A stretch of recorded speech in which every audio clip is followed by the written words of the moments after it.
আসুন সকল মিলে একবার আমার মহান রব্বুল আলামিনের মহব্বতে একটু জিকির করে নিই।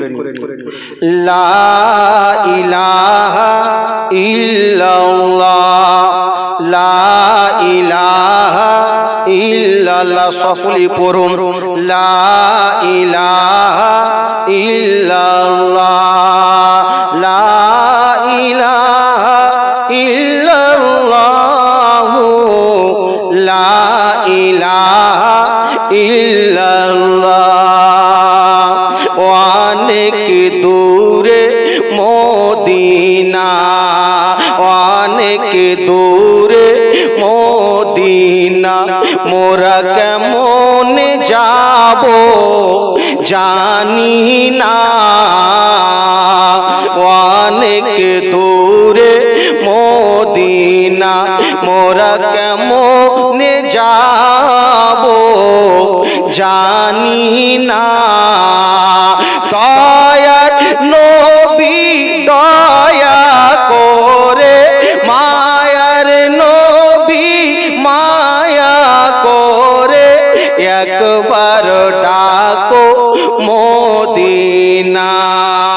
লা ইলাহা ইল্লাল্লাহ, লা ইলাহা ইল্লাল্লাহ, লা ইলাহা ইল্লাল্লাহ, লা ইলাহা ইল্লাল্লাহ, মুহাম্মাদুর রাসূলুল্লাহ। বিরাদার ইসলাম মুআজ্জাজ সামনে কিরাম, সমস্ত প্রশংসা সে মহান রব্বুল আলামিনের দরবারে নিবেদিত।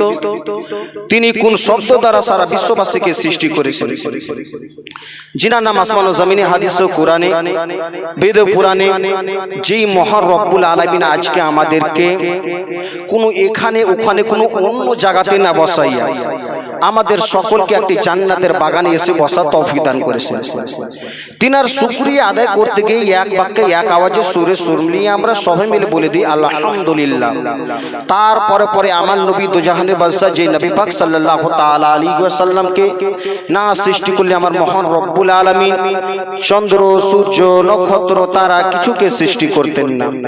যিনি হচ্ছেন মক্কার বুলবুল মদিনার ফুল, যিনার নাম মুহাম্মাদুর রাসূল সাল্লাল্লাহু তাআলা আলাইহি ওয়াসাল্লাম, যিনি হচ্ছেন মক্কার জ্যোতি মদিনার বতী, যিনাকে চিনতে না পারলে বা মেনে নিতে না পারলে আমাদের ঈমানের বড়ই ক্ষতি। যিনি হচ্ছেন মক্কার জান মদিনার প্রাণ, সমস্ত নবীদের ইমাম, সেই নবী মুস্তাফার প্রতি লক্ষ লক্ষ হাজার হাজার দুরূদ শরীফ বর্ষিত হোক। আমরা সবাই মিলে একবার বলে দিই আল্লাহুম্মা আমিন। বিরাদার ইসলাম, আজকে বিরাদার বড় পীর আব্দুল কাদের জিলানী রহমাতুল্লাহ আলাইহি সে উরুস পাকের উপলক্ষে